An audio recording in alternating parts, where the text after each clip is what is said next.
अब तक तो जिंदा है पर क्या? ज्यादा देर तक जिंदा नहीं रहेगी। क्या किसी जंगली जानवर ने? नहीं, ये काम किसी जंगली जानवर का नहीं। तो फिर? बेटा, अब मैं जो कुछ भी बताने वाला हूँ उसे अपने कलेजे पर पत्थर रखकर सुनना। तुम्हारी बच्ची को ना कोई जानवर ले गया है और ना कोई इंसान। अब आगे। तो फिर? जंगल में रहने वाला एक शैतान या कहो राक्षस उसे अपने साथ ले गया है। तुम्हारी बेटी अभी भी जिंदा है, पर वो उसे ज्यादा देर तक जिंदा नहीं रखेगा। उसका वक्त आने पर वो उसे अपना निवाला बनाकर खत्म करेगा। वो मेरी बेटी को कहाँ ले गया है? यहाँ से 7 से 8 कोस दूर घने जंगल में एक जगह है जिसे यहाँ के गांव वाले भूतों की जाली या घेराव कहकर पुकारते हैं। भूतों की जाली का नाम सुनते वहां मौजूद लोगों में सन्नाटा फैल गया। हर कोई एक दूसरे की तरफ खौफ भरी निगाहों से देखने लगा। पुजारी जी ने आगे कहा, 2 से 2.5 कोस घने जंगल में फैला वो इलाका पूरी तरह से शैतान के कब्जे में है, और जहां तुम्हारी बेटी है उसे मौत का शिकंजा कहा जाता है। वहां कोई जंगली जानवर भी नहीं मिलेंगे तो सिर्फ सांप, बिच्छू या ऐसे ही जहरीले सरीसृप। कुछ लोगों का मानना है कि शैतान वाली बात झूठ है। असल में वहां एक बड़ा खजाना छुपा रखा है, और वहां छुपे खजाने तक कोई ना पहुंच सके, इसीलिए शैतान कुमारी बात को फैलाया गया है। पर यह सरासर गलत है। लेकिन जिसने भी किसी अपने को उस इलाके में खोया है वही जानता है कि सच्चाई क्या है। पुजारी जी की बात खत्म होते ही लक्ष्मण ने पूछा, हमारे पास कितना वक्त है? लक्ष्मण की बात सुनकर वहां मौजूद सभी लोग लक्ष्मण की तरफ हैरानी से देखने लगे। पुजारी जी ने उनसे पूछा, मैं तुम्हारे जज्बातों को समझ सकता हूं, लेकिन यह सरासर खुदकुशी करने जैसा है। तुम यहाँ के नहीं हो, इसलिए तुम्हें उस इलाके के बारे में कुछ नहीं पता। लेकिन यहाँ मौजूद इस गांव के या आसपास के गांव के सभी लोग उस इलाके के बारे में काफी अच्छी तरह से वाकिफ हैं। पुजारी जी की बात सुनकर लक्ष्मण ने दोबारा पूछा, फिर भी कितना वक्त है मेरे पास? लक्ष्मण की आंखों में पुजारी जी ने अपनी बेटी के प्रति फिक्र और कुछ भी कर गुजरने का जज्बा देखा था। उन्होंने कहा, रात का अंतिम प्रहर खत्म होने से पहले वो तुम्हारी बच्ची को खत्म कर देगा। पुजारी जी की बात खत्म होते ही लक्ष्मण उठकर खड़े हो गए और बगैर किसी की तरफ देखे उन्होंने पूछा, मैं यहाँ बैठकर अपनी बेटी की मौत का इंतजार नहीं कर सकता। मैं उसे लेने जा रहा हूँ। उनकी तरफ देखते हुए पुजारी जी ने कहा, बेटा, ये समय जज्बाती होने का नहीं है। उस इलाके के अच्छों की हिम्मत जवाब दे जाती है। तुम्हें लगता है कि तुम्हें अपनी बेटी को सिर्फ उस शैतान के चंगुल से वापस ले आना है? ऐसा नहीं। तुम्हारे वहां कदम रखने पर शैतान के गुलाम मिलेंगे। शैतान के गुलाम? हाँ, भूत, प्रेत, पिशाच, चुड़ैल, छलावा, बेताल, ये कदम कदम पर तुम्हारा रास्ता रोकने या भटकाने की कोशिश करेंगे, और उनसे वो नाकाम रहे तो तुम्हें जान से मारेंगे। सच कहूं तो ये शैतान के गुलाम सेवक तुम्हें उस तक पहुंचने ही नहीं देंगे, और अगर तुम वहां तक पहुंच भी गए तो जिस हैवान का उस इलाके में बसेरा है वो खुद भी श्रापित है। श्रापित? कैसा श्राप? सदियों पहले राक्षसों की पूजा करने वाले एक इंसान ने उन्हें प्रसन्न करने के लिए एक के बाद एक ऐसे 11 लोगों के मस्तकों की बलि चढ़ाई, और उनके बचे हुए धड़ को खाकर जंगल में जीवित रहा। पर एक दिन वो पकड़ा गया। सभी गांव के लोगों ने उसे उसी जंगल के बीच एक जगह पर पत्थरों से मार मार कर खत्म कर दिया। पर किसी को पता नहीं था, उस समय सूर्य ग्रहण शुरू हो गया था। उसका शरीर मर गया, पर आत्मा को एक वरदान मिल गया। किसी का भी शरीर धारण कर वो उस जंगल में राज करेगा। इंसानी रक्त उसे ताकत देगा, पर धारण किए शरीर के साथ वो जंगल छोड़कर बाहर नहीं आ सकता, ना ही उसका शिकार। जिस दिन वो या उसके शिकंजे से उसका शिकार जीवित निकलेगा, उस दिन के बाद उस हैवान को हमेशा के लिए नर्क में जाना होगा। उस वजह से वो अपने शिकार को जिंदा तो दूर की बात है, उसकी हड्डियां तक उस इलाके से बाहर जाने नहीं देता। इसलिए कितनी पीढ़ियां गुजर गई, कितना अरसा बीत गया, पर वो हैवान आज भी इस जंगल पर राज कर रहा है। और जिस परिवार के इंसान का शिकार होता है, उसके परिवार का कोई व्यक्ति दिन के वक्त भी अपने मरे परिवार के सदस्य को भी देखने जाने की हिम्मत नहीं जुटा पाता। इसलिए मैंने कहा यह समय जज्बाती होने का नहीं है।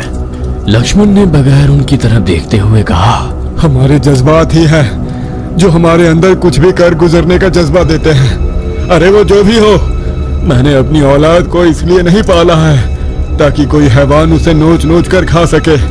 यहाँ बैठकर अपनी बेटी की दर्दनाक मौत का इंतजार करते रहने से लाख गुना अच्छा है कि मैं उस हैवान का सामना करूं।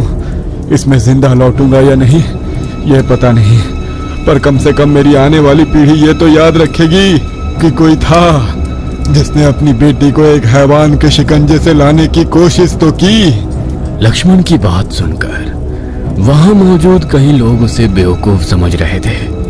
पुजारी जी ने कहा, बेटा, अगर ईश्वर की यही मर्जी है तो अगर ईश्वर की ही मर्जी है कि मेरी बेटी को वो शैतान नोच नोच कर खाए तो यही सही, लेकिन मैं खुद भी देखना चाहता हूँ कि ईश्वर की मर्जी क्या है।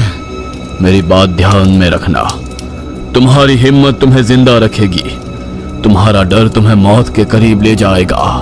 लक्ष्मण आगे बढ़े और देवी की मूर्ति के सामने हाथ जोड़कर कहा, माँ, मैं इंसान हूँ, कमजोर हूँ, पर तुम तो शक्तिशाली हो। साथ देना माँ, अब जो भी होगा तुम्हारी मर्जी से ही होगा। इतना कहकर वो पीछे मुड़े तो उनके चारों भाई और उनके जीजा श्रीपति उनके साथ आने के लिए तैयार खड़े थे। तभी उनके गांव के 8-10 लोग भी उठकर खड़े हो गए। उनमें से एक ने कहा, आप हमारे गांव के मेहमान हैं। आपके साथ जो कुछ हुआ वो तकदीर का हिस्सा था, पर हम आपको वहां अकेले नहीं जाने दे सकते, इसलिए हम भी आपके साथ चलेंगे। उस आदमी का हाथ खींचते हुए उसके बूढ़े बाप ने कहा, वो इलाका शैतान से श्रापित है, तुम्हें पता है ना। वहां जाने वाला जिंदा तो क्या, उसकी लाश भी नहीं मिलती। तू हमारा अकेला सहारा है। बापू, कई साल पहले हम सब ने और इस गांव ने मेरी बहन की मौत को भी इसी तरह हाथ पर हाथ रखकर देखा था। कब तक ऐसे अपने लोगों को मरता देखेंगे? उसके पिता ने उसका हाथ छोड़ दिया। तभी एक और गांव वाले ने कहा, देखिए, आप लोग उस इलाके से पूरी तरह से अनजान हैं, पर हम में से कुछ लोग ऐसे हैं जो उसके आसपास के इलाके को अच्छी तरह से जानते हैं। हाँ, यह अलग बात है कि हम वहाँ दिन के उजाले में भी नहीं जाने की हिम्मत करते, पर हमें अब रात में वहाँ जाना है, इसलिए थोड़ी मुश्किल होगी। सबकी तरफ देखते हुए पुजारी जी ने कहा, मैं तुम्हारी हिम्मत नहीं तोड़ना चाहता, लेकिन तुम्हारी बच्ची के जिंदा बचने की उम्मीद ना के बराबर है। फिर भी अगर तुम लोग उसे बचाने में कामयाब हो जाते हो तो तुम उसे सबसे पहले इस मंदिर में ले आओगे। वक्त कम है, जल्द से जल्द अपने अपने घर जाओ और वहां जाने के लिए जरूरी हथियार चीजें लेकर मंदिर आ जाओ। यहाँ देवी का आशीर्वाद लेके तुम्हें आगे बढ़ना है। पुजारी जी की बात सुनकर सब मंदिर से बाहर निकले और अपने अपने घर जाने लगे। सभी के चेहरे पर तनाव साफ साफ झलक रहा था। लक्ष्मण भी बड़ी तेजी से घर चलने लगे। घर जाते वक्त लक्ष्मण ने अपने सभी भाइयों से कहा, इसके बारे में घर में किसी भी महिला से कोई कुछ नहीं कहेगा। कुछ ही देर में सब घर के भीतर पहुंच गए। लक्ष्मण को खाली हाथ आया देखकर उनकी पत्नी दोबारा फूट फूट के रोने लगी। बताइए, कहाँ है मेरी बेटी? क्या हुआ है उसके साथ? कोई कुछ तो बोलो। पर घर के सभी मर्द तैयारी में जुटे थे। कोई लालटेन में तेल भर रहा था, कोई लकड़ी को कपड़ा लपेटकर मशाल जला रहा था, तो कोई तेज धार वाले हथियार पकड़कर कमर के पट्टे पर लगा रहा था। जो भी इस मुहिम पर जा रहा था, उन सब घर के मर्द अपनी अपनी तैयारी में जुटे थे। दूसरे घरों की महिलाएं अपने पति से पूछ रही थी, इतनी रात गए कहाँ जाने की तैयारी चल रही है? मुंह को कपड़े से लपेटते हुए उस आदमी ने जवाब दिया, अरे वो कलवा बोला शिकार पर चलते हैं, हिरणों का झुंड देखा है, कल सुबह बड़ी दावत रखेंगे। इधर लक्ष्मण ने बड़ा सा कपड़ा लिया और हाथ पर इस तरह से बांधने लगे ताकि कांटों भरे पेड़ों से जख्मी ना हो।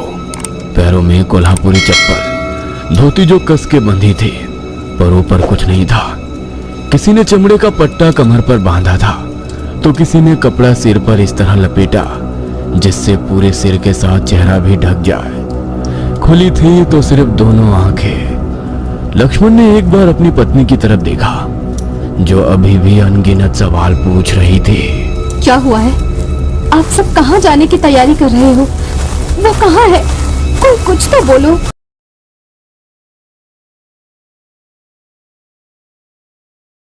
कुछ तो बोलो। वो रोते हुए कभी लक्ष्मण के सामने तो कभी उनके भाइयों के सामने हाथ जोड़कर पूछ रही थी। इस पर लक्ष्मण के सबसे छोटे भाई रंगा ने कहा, भाभी माँ अब घबराइए मत, विमला को कुछ नहीं होगा। मगर लक्ष्मण बगैर कुछ बोले पीछे मुड़े और दरवाजे के पीछे रखी लंबी लाठी हाथ में उठाकर घर से बाहर निकले। उनके पीछे तीनों भाई भी चलने लगे। उनमें से एक के हाथ में जलती मशाल थी तो एक के हाथ में लालटेन थी। गांव की उस संकरी सड़क से वो उस मंदिर की ओर चलने लगे। जाते वक्त बाकी साथी भी उनके साथ जुड़ने लगे। एक एक करते हुए 15 से 16 लोगों का कारवां बन गया, जो मंदिर के बाहर आकर रुका। गांव के बच्चे, बूढ़े, बुजुर्ग, महिलाएं मंदिर के बाहर खड़े उन सभी की तरफ उम्मीद भरी निगाहों से देख रहे थे।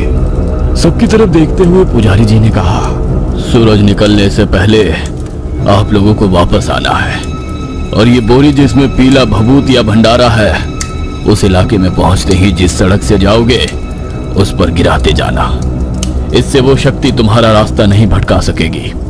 और अगर कोई जख्मी हुआ तो भी इसे घाव के ऊपर लगा देना। तुम लोगों के वापस लौटने तक मैं देवी के सामने आप लोगों की हिफाजत के लिए प्रार्थना करता रहूंगा। आज गांव का कोई आदमी नहीं सोएगा। वो बोरी दल के एक आदमी ने अपने हाथ में ली।